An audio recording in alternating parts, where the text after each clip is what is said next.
हमारे कुछ आज नौजवान है, कुछ के 90% हमारे मुसलमान ऐसे हैं मियाँ, हकीकत बात यह है कि वो इस्लाम से कोई उनका ताल्लुक ही नहीं। अब तो उन्होंने बड़ी बड़ी मूछें कर ली, हाथ में कड़े पहन लिए, लगता ही नहीं है मुसलमान हो। हाँ, ऐसा लगता है कि ये चंद्रशेखर की पार्टी के लोग जा रहे हैं। सही बता रहा हूँ मैं। हाथ में कड़ा पहन लिया और मूछें बड़ी बड़ी कर ली है और अजीब सा मसला ढंग कर लिया उन्होंने, बाल भी जने कैसे नीले पीले कर लिए। और मेरे भाइयों, ये तरीक़े से तुम्हें कभी इज्जत नहीं मिल सकती। जब तुम नबी के तरीक़े को अपनाते थे तो दुनिया में तुम्हारी इज्जत थी। आज तुमने नबी के तरीक़ों को छोड़ा तो दुनिया में तुम्हारी फजीहत हो रही है, दुनिया तुम्हें जलील कर रही है, दुनिया तुम्हें रुस्वा कर रही है। तो जो है, दुनिया रुस्वा कर रही है, दुनिया जलील कर रही है। और कान खोल के सुनो, मैं आज आपको एक बात और बता रहा हूं, कितने भी अपने मॉडल बदल लो, कितने भी हुलिये बदल लो, कुछ भी कर लो, जो मैंने शुरू में बात कही थी, मिलना हो तो नहीं है जितना अल्लाह ने लिख दिया है, उससे ज्यादा नहीं मिल सकता। उतना ही मिलेगा जितना अल्लाह ने लिख दिया। मॉडल बदल लो, हुलिये बदल लो, कुछ भी कर लो, उतना ही। अब जरा गौर कीजिए आगे, बस और सुनिए जरा। आओ अल्लाह के रसूल की जिंदगी को देखो, ओ मेरे भाई जरा गौर करो, आमीना के लाल की जिंदगी से सीखो। अम्मी आयशा मेरे नबी की प्यारी प्यारी बीवी हैं। लोगों जरा गौर करो, बयान करती हैं। एक दिन दोपहर का वक्त था, आमीना के लाल अपने घर में सो रहे हैं। आमीना के लाल आराम फरमा रहे, दोपहर का खाना खा के कैलूला फरमा रहे हैं। दोपहर का खाना खा के मेरे नबी आराम फरमा रहे हैं। अम्मी आयशा फरमाती है, मैं अपने घर के आंगन में बैठी हूँ और मैंने क्या देखा कि आमीना के लाल हुजरे में अपने कमरे में आराम फरमा रहे हैं। इतने में मेरे दरवाजे पे किसी ने दस्तक दे दी। अम्मी आयशा कहती हैं, मैंने पूछा कौन, बाहर से आवाज आई तो किसी औरत की आवाज थी। कहा मैं एक खातून हूँ, दरवाजे पे खड़ी हूँ, आयशा दरवाजा खोलो। अम्मी आयशा बयान करती है, मैंने किसी औरत का आवाज सुना, जाकर दरवाजा खोला। जब मैंने दरवाजा खोला तो क्या देखा कि बूढ़ी औरत है, डंडे के सहारे से मेरे घर में अंदर आना चाहती है। डंडे के सहारे से अंदर आ गई। मैंने कहा बीबी अंदर आ जाओ, आ गई। बैठ जाओ, बैठ गई। और बैठते ही कहने लगी, ओ आयशा मेरा नबी कहाँ है? सुभान अल्लाह। ओ आयशा नबियों का सरदार कहाँ है? ओ आयशा आमीना का लाल कहाँ है? मैंने कहा, ए बूढ़ी माई, मेरे नबी ने खाना खा के भी आराम फरमा रहे हैं, कमरे में आंख लग गई होगी, सो रहे हैं, थोड़ी देर इंतजार कर ले, जागेंगे आ जाएंगे, तेरी मुलाकात करा दूंगी। अच्छा, किसकी ताकत के नबी सो रहे हैं तो नबी को जगाए? मौला अली तो नमाज का टाइम हुआ, नबी की जान, नबी मौला अली की जान पे सर रख के आराम कर रहे हैं, तो अली की हिम्मत नहीं कि नमाज के लिए जगा दे, जगाया ही नहीं। अली को पता है नमाज नमाज है, और जिसका सर मेरे जानू पे है वो जाने नमाज है। सुभान अल्लाह।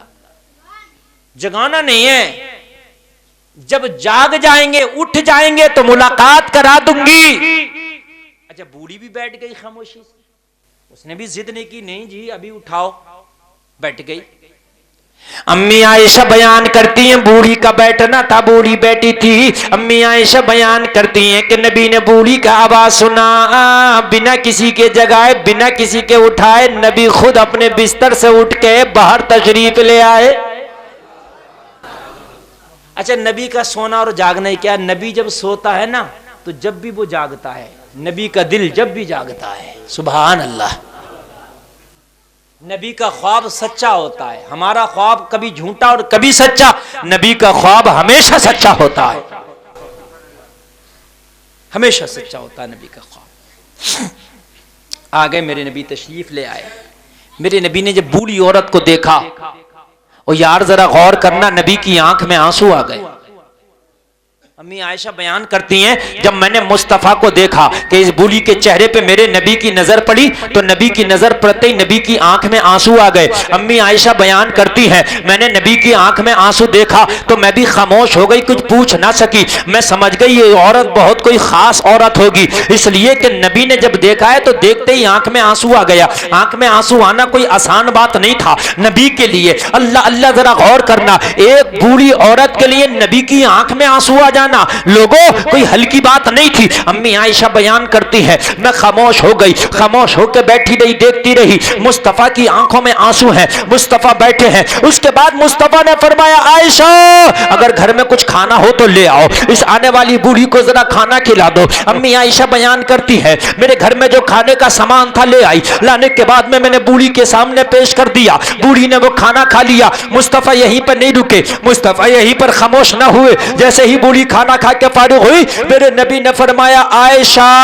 अगर घर में कोई पहनने का कपड़ा हो जो जायद हो वो ले आओ और कपड़ा दे के इस बूढ़ी की मदद कर दो। अम्मी आयशा बयान करती है, मैं घर के अंदर गई, मेरा जो जायद कपड़ा था मैं कपड़ा लाई और लाने के बाद में मैंने बूढ़ी औरत को दे दिया और कपड़ा दे के मैंने उसकी मदद कर दी। नबी अभी खामोश नहीं हुए, नबी ने फरमाया, आयशा घर में अगर कुछ रकम हो, कुछ पैसा हो तो ले आओ और उस पैसे से इसकी मदद कर दो। अम्मी आयशा बयान करती है, मेरे घर में जो रकम थी, मेरे घर में जो पैसा था, मैं पैसा लाई और पैसा ला के मैंने उसकी मदद कर दी। तीन तरह से मदद करी। अम्मी आयशा कहती है, खाना खिला के मदद किया, कपड़ा दे के मदद किया और तीसरी पैसे के जरिए से मदद कर दिया।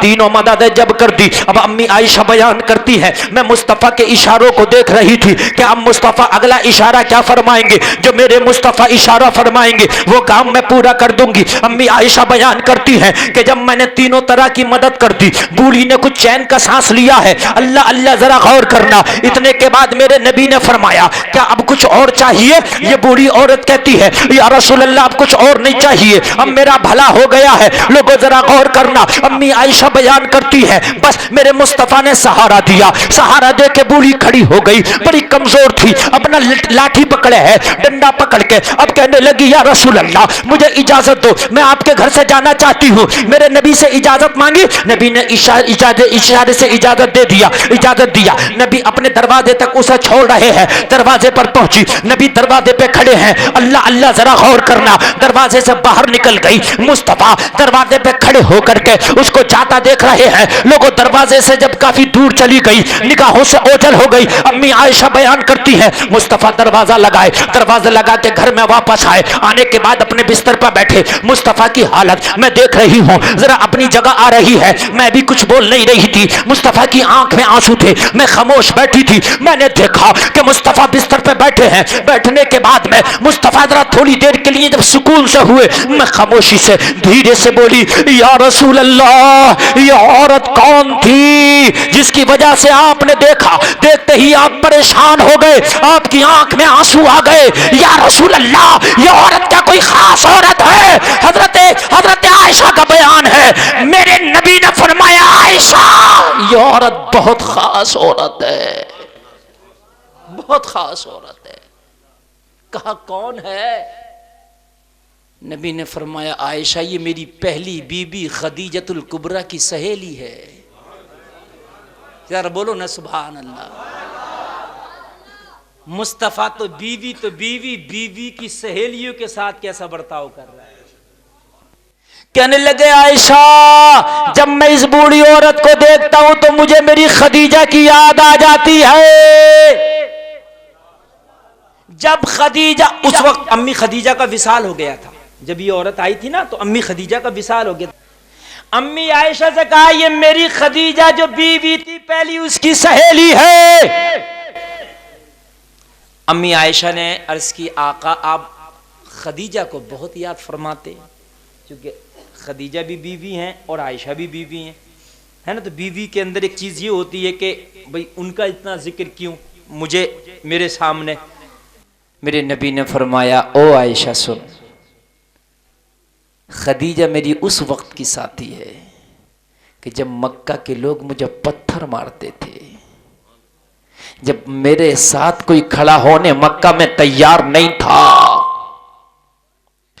जब मक्का के लोग पत्थर मार मार के मुझे जख्मी कर दिया करते थे, जब मैं जख्मों से चूर घर में आता था तो खदीजा मेरे जख्मों को धुल के उन पर पट्टियां बांधती थी। और जब कोई साथ नहीं था, पूरा मक्का मेरा मुखालिफ हो चला था, मैं तन्हा मक्का में था, तो उस वक्त खदीजा कहती थी या रसूल अल्लाह फिक्र ना करना, खदीजा तुम्हारे साथ है। आज तो आयशा मेरे ऊपर जान कुर्बान करने अबू बकर भी तैयार है, आज तो मेरे ऊपर जान कुर्बान करने उमर भी तैयार है, आज तो उस्मान भी मेरे ऊपर जान कुर्बान करने तैयार है। मक्का के हजारों सहाबा मेरी एक आवाज पर जान कुर्बान करने तैयार है, मगर आयशा खदीजा ने वो वक्त देखा है जो उमर आज मेरे ऊपर जान कुर्बान करने तैयार है, वो उमर कल मेरी जान लेने तैयार था, मेरी जान लेने का तैयार था, मेरी जान का प्यासा था जब मेरी खदीजा साथी बनी थी।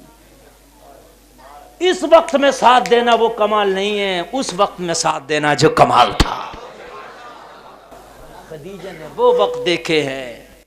मेरे घर में खाना नहीं था, मेरा चूल्हा सर्द पड़ा होता था, आयशा मेरे चूल्हे की राख ठंडी होती थी, मेरा चूल्हा सर्द पड़ा होता था, घर में खाना नहीं होता था, एक प्याला अगर दूध मेरे घर में होता था खदीजा नहीं पीती थी, पता नहीं नबी कब आए, गरम करके मुस्तफा को पिला दूंगी और मैं भूखी सो जाऊंगी। खदीजा ने वो वक्त देखा है। अच्छा एक वक्त, एक दिन तो वो था आयशा, मुझे मक्का के लोगों ने पत्थर मारे थे, पत्थर मार के मक्का के लोगों ने जख्मी कर दिया था, लहूलुहान कर दिया था। मैं जख्मों से चूर जब अपने घर आया, खदीजा ने दरवाजा खोला, दरवाजा खोल के देखा मेरे जिस्म पर जख्म है। खदीजा ने जख्म धुले, अपनी ओढ़नी के टुकड़े कर करके मेरे जख्मों को बांध दिया। घर में एक प्याला दूध का था, खदीजा ने कुछ ना खाया पिया था, उसी को गर्म करके मुझे पिलाया। मैंने कहा खदीजा तुम पी लो। अर्ज करने लगी आका खदीजा आप पे कुर्बान जाए, आप पी लेंगे तो भला हो जाएगा। मेरी खदीजा मेरी उन दिनों की साथी है, मैं कैसे भूल जाऊं अपनी खदीजा को। हाय हालांकि मेरे नबी अपनी तमाम अज़वाज से बेपनाह मोहब्बत फरमाते थे बिला तफरीक, लेकिन जिसकी जो कुर्बानियां हैं उसको भी याद करते थे। मोहब्बत अपनी सारी औलादों से होती है, लेकिन किसी औलाद की कोई कुर्बानी होती है तो वो याद रह जाती है। मेरे नबी ने फरमाया आयशा ये मेरी खदीजा की सहेली थी, जब मेरी खदीजा ज़ाहिरी तौर में दुनिया में हयात थी तब भी ये मेरे घर आया करती थी, मेरी खदीजा के पास आया करती थी। जब ये खदीजा के पास आया करती थी तो खदीजा तीन तरह से इसकी मदद करती थी, पहले खाना खिलाती थी, फिर कपड़ा देती थी, फिर रकम देती थी। आज खदीजा नहीं है मेरे और तेरे दरमियान विसाल फरमा गई हैं, लेकिन आज भी अगर खदीजा के बाद ये मेरे घर में आती हैं तो उसी तरह से मदद करता हूं जिस तरह से मेरी खदीजा मदद करती थी, ताकि मेरी खदीजा की रूह उसकी कब्र में ठंडी हो जाए, ताकि खदीजा की रूह ठंडी हो जाए।